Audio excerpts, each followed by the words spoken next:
What if I told you some of the most disturbing movies of the 1970s were sold as children's entertainment? Bright colors, cute characters, matinee tickets. And then, parents walking out stunned, schools banning field trips, broadcasters quietly pulling tapes. These weren't accidents. They were warnings. Halfway through this list, you'll realize something uncomfortable.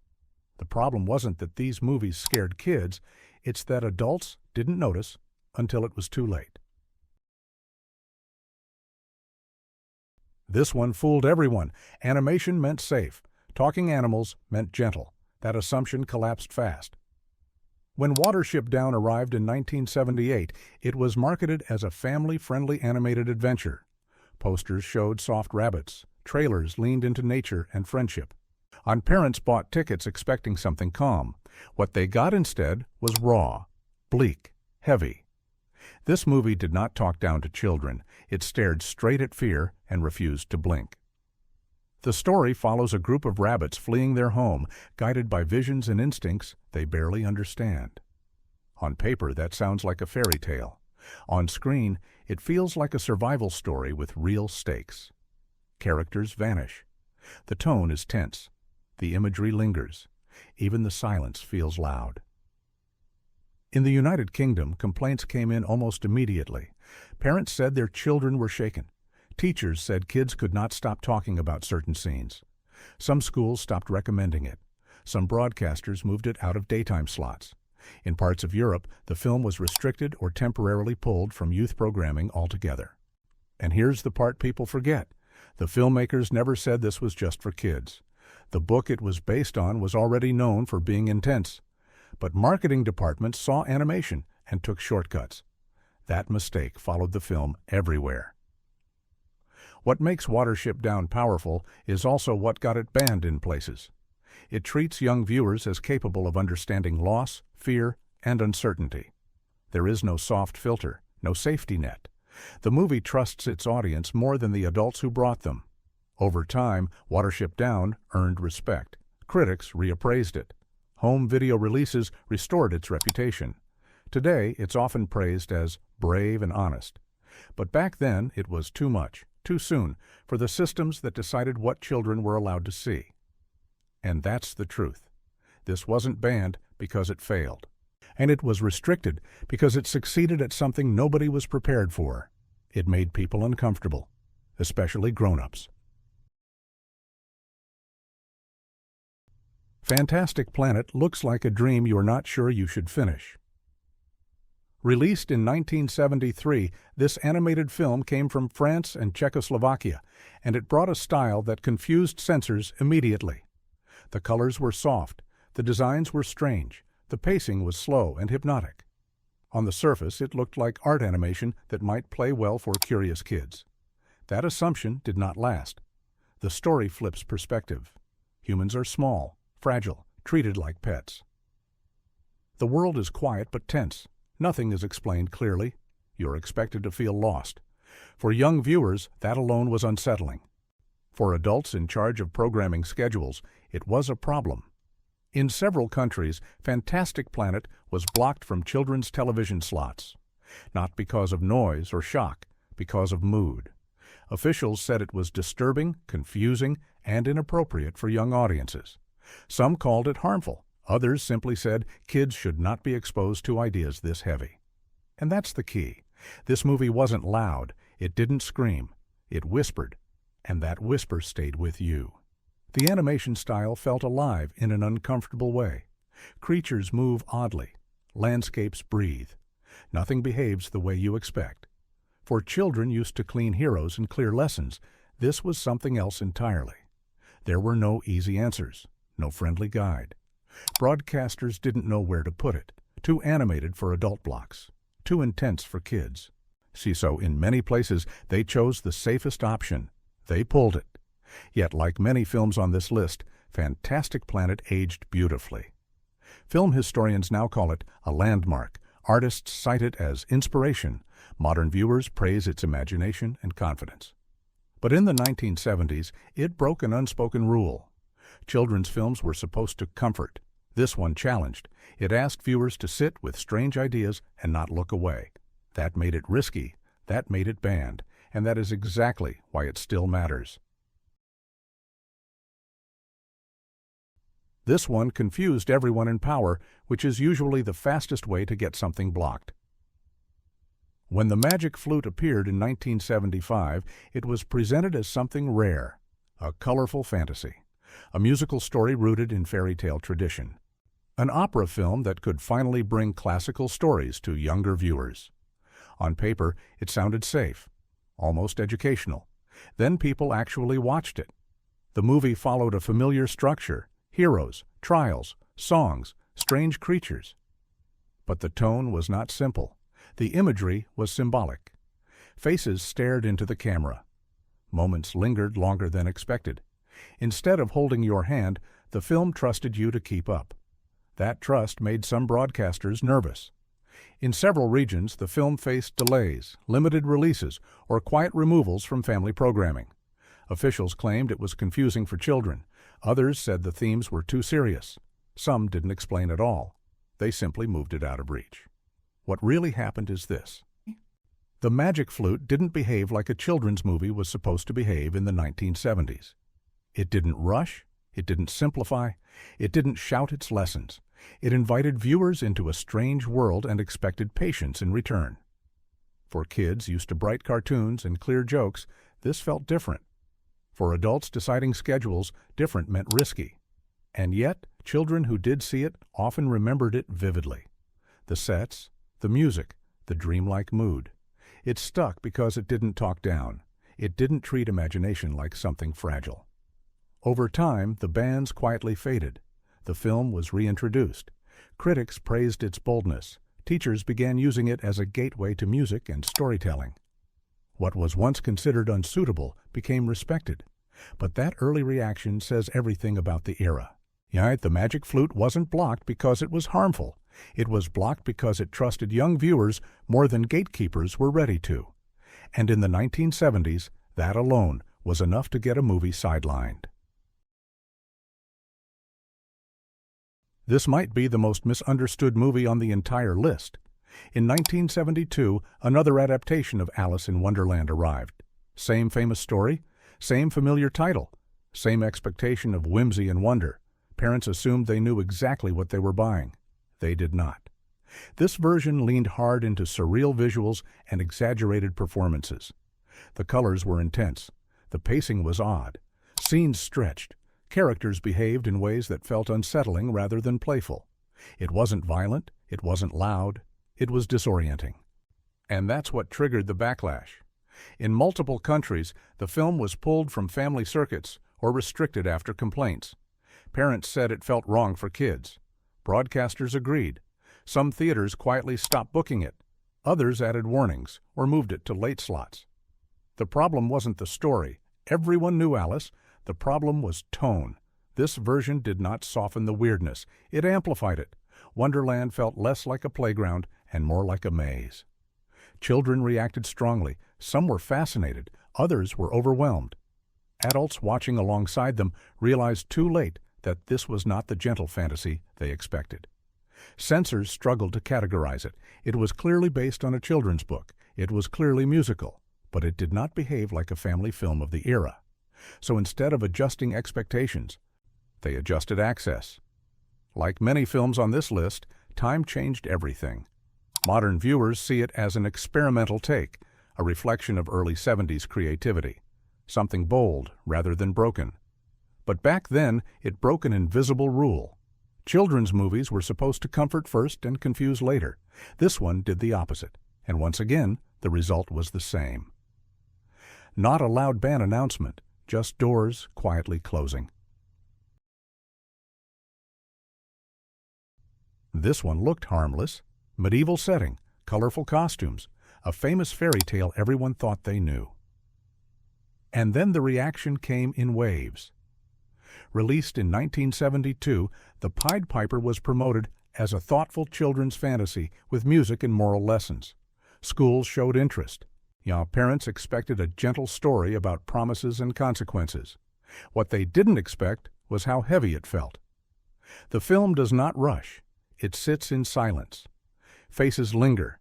The town feels cold and uncaring. The adults are selfish and careless, and the story does not excuse them. For younger viewers, that tone landed hard. The movie didn't soften the idea of betrayal. It didn't lighten the outcome. It let the discomfort breathe. That made people uneasy fast. In parts of Europe and in several educational circuits, the film was quietly removed from recommended lists for children. Some broadcasters refused to air it during daytime hours. Complaints described it as upsetting and unsuitable, not because of anything loud or graphic, but because of how seriously it treated its message. This is where the 1970s collided with expectations. Children's movies were supposed to reassure. This one warned. It showed that adults could fail, that promises could be broken, that consequences were not always gentle. Critics later praised the film for its honesty. They called it respectful to young viewers. They said it trusted kids to understand fairness and loss. But at the time, trust was not the goal. Control was. So instead of reframing it, decision-makers restricted it. They treated discomfort as danger. And once again, a movie meant to teach ended up sidelined. Today, The Pied Piper is remembered as a bold adaptation. But in its moment, it was simply too serious for a system that wanted children entertained, not challenged. Willy Wonka and the Chocolate Factory. Yes, this one. And if that surprises you, it proves the point of this entire list. When Willy Wonka and the Chocolate Factory arrived in 1971, it looked like the safest bet imaginable. Bright candy colors, cheerful songs, a mysterious chocolate factory that promised wonder and imagination. Parents expected comfort, schools expected fun, advertisers expected smiles. That is not what everyone got. Reactions split almost immediately. Some kids loved it. They laughed, they quoted lines, they hummed the songs on the way home. But others felt unsettled. Parents started talking. Teachers raised eyebrows. In certain countries and school districts, the film was quietly restricted or removed from children's screenings after complaints rolled in. Why did this happen? Because the movie does not behave like a typical children's fantasy. The tone shifts without warning. One moment feels playful. The next feels sharp. Humor turns dry. The world feels unstable. The factory is not comforting. It is unpredictable. Doors close without explanation. Rooms feel strange instead of magical. And then there's the adult in charge. Willy Wonka is not a warm guide. He doesn't reassure. He doesn't explain. He watches. He tests. He reacts in ways that feel distant. For young viewers expecting a friendly hero who protects everyone, this was confusing, sometimes unsettling. There were reports of children leaving theaters unsure how to feel. Not terrified, just shaken. Schools stopped showing it as a safe choice.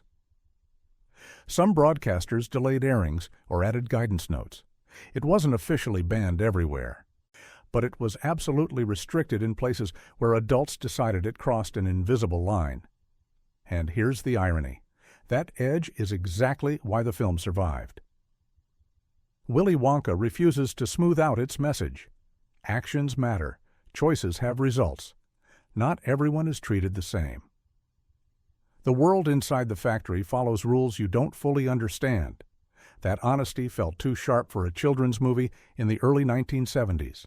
It challenged the idea that everything had to be gentle and clearly explained. Over time, reactions softened. Generations grew up with it. They quoted it, rewatched it, loved it. What once felt unsettling became iconic. But in its original run, it scared the wrong people. Not kids. Adults who expected candy and got something darker underneath. And once again, the pattern holds. When a children's movie refuses to lie, the backlash follows. This one didn't explode, it didn't cause protests, it didn't spark headlines, it vanished, quietly. And that silence tells you everything. The Rainbow Boys was produced in 1971 as a made-for-television film aimed at younger audiences. It was promoted as thoughtful and responsible, the kind of project networks liked to point to when they wanted to prove television could be more than noise. This was supposed to be the good kind of serious, educational, meaningful. something schools and parents could feel proud of. Then the stations watched it all the way through. The story focused on young characters dealing with heavy emotions and real-life problems. No fantasy worlds, no songs to soften the mood, and no bright distractions to smooth the edges. Just children facing situations that felt uncomfortably close to reality.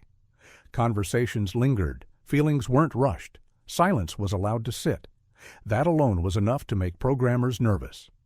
In multiple regions, the film was blocked from regular broadcast. Some stations delayed it, others quietly removed it from schedules. When asked why, the answers were always vague. Too heavy, too intense, not suitable for children. No clear rule was ever cited, just discomfort. What's important is what didn't happen. There was nothing loud, nothing shocking, nothing designed to scare. The problem wasn't content, it was tone. The Rainbow Boys treated young viewers as capable of understanding sadness, confusion, and moral uncertainty. And in the early 1970s, that was dangerous ground. Our children's television was expected to distract, to soothe, to keep feelings simple and manageable. This film did the opposite. It reflected life back at the viewer. And that reflection made adults uncomfortable. So instead of reframing it or trusting the audience, networks buried it. No announcements, no debates, just fewer airings. Then, none at all. The film faded from schedules without explanation. For years, it survived only through archives and private recordings. People who remembered seeing it as children often described the same thing. It stayed with them, not because it scared them, because it respected them. Today, when footage resurfaces, the film feels ahead of its time. Calm, honest, grounded, the kind of storytelling modern audiences praise. But back then, it crossed an invisible line. It asked children to feel deeply. And adults decided that was not allowed. This one was never meant for kids, but that didn't stop it from being mistaken as one. When The Devils was released in 1971, its marketing changed depending on where you lived. In some countries, posters leaned into historical drama, grand buildings, period costumes, serious faces. The kind of imagery that often ended up in school-approved screenings or cultural film programs. The full context was not always clear, and in a few places, that led to a real problem. The film was briefly scheduled in youth cinema programs and educational screenings across parts of Europe. Not for long. Complaints arrived almost immediately. Confusion followed even faster. Parents asked how this ended up in a space meant for young viewers. Our programmers scrambled. Schedules changed overnight. This was not a gentle story. It was intense, symbolic, emotionally heavy. The pacing was slow and deliberate. The atmosphere was tense. Once officials realized how badly the film had been misclassified, bans and recalls followed quickly. Some versions were cut down, others were pulled entirely. In certain regions, the film disappeared from public circulation for years. What matters here is not intent, it's outcome. The Devils became a cautionary tale inside programming offices, a story whispered during meetings. A reminder that not everything with period costumes and dramatic music belonged anywhere near young audiences. After this incident, rules tightened. Review boards became stricter. Fear crept into decision-making. No one wanted to be responsible for another mistake like that. And here's the irony. The very bans meant to contain the situation gave the film a new kind of attention. Footage survived. Restored versions circulated later. Film historians studied it. Critics debated it. Its reputation grew, shaped in part by the restrictions meant to silence it. But the most unusual part of its legacy is this accidental chapter. The Devils wasn't banned because kids embraced it. It was banned because adults realized too late that they had put it in the wrong place. That realization changed everything. From that point forward, caution ruled. Schedules grew safer, categories grew stricter, and the fear of mislabeling a film shaped children's programming for years to come. One mistake was all it took. This is the movie that broke the illusion. Completely. In 1972, Fritz the Cat arrived wrapped in animation. Bright colors, cartoon movement, the kind of visual language parents had been trained to trust for decades. That trust did not survive the opening stretch. Here's the uncomfortable truth. Animation had long been treated as a shortcut. If it was drawn, adults assumed it was safe. Fritz the Cat shattered that belief so hard that regulators panicked. In several countries, the film was outright banned. Not restricted, not delayed, banned. The reason was simple. Officials realized too late that animation alone could not define audience anymore. And that realization scared them. The movie was never meant for children, but it looked like it could be. That visual confusion caused real problems. Some theaters misbooked it, some parents misunderstood it. Once complaints hit, authorities stepped in fast. The backlash was intense. Entire regions blocked it from release. Others allowed it only in limited venues. The film became a warning example in censorship offices. From that point forward, animation was no longer automatically trusted, and that's why Fritz the Cat matters to this list. It didn't just get banned, it changed rules. After this film, cartoons were no longer assumed to be gentle. Schedules changed, labels became stricter, gatekeepers became nervous. The ripple effect lasted decades. Ironically, that fear helped the movie survive. Footage was preserved, copies circulated, critics debated it endlessly. It became infamous not because of what it showed, but because of what it forced adults to admit. Animation was not a babysitter, and pretending otherwise had consequences. For kids, the ban wasn't protection. It was proof that adults had been careless. Fritz the Cat didn't betray children. It exposed grown-ups who stopped paying attention, and once that door opened, it never fully closed again. If the first film cracked the system, this one smashed it on purpose. Released in 1974, The 9 Lives of Fritz the Cat didn't pretend to be misunderstood. It leaned straight into controversy and dared regulators to react. The animation style was still playful. The movement still looked like something pulled from a comic strip. The title still sounded harmless enough to confuse anyone glancing at a schedule. But by this point, authorities knew exactly what they were dealing with, and they reacted fast. Across parts of Europe and other regions, the sequel faced outright bans or heavy restrictions. In some places, it never received a proper release at all. Officials did not want a repeat of the earlier confusion. They did not want parents calling stations. They did not want another reminder that cartoons could carry heavy ideas and uncomfortable themes. So they stopped it before it could start. What makes this film especially important is how deliberate the response was. Unlike earlier entries on this list, this wasn't about misunderstanding tone or mislabeling a movie. This was preemptive control. Decision-makers had learned their lesson and chose caution over curiosity. They didn't watch and then react. They reacted in advance. That choice says more about the system than the movie ever could. By banning it, they didn't erase it. They cemented it.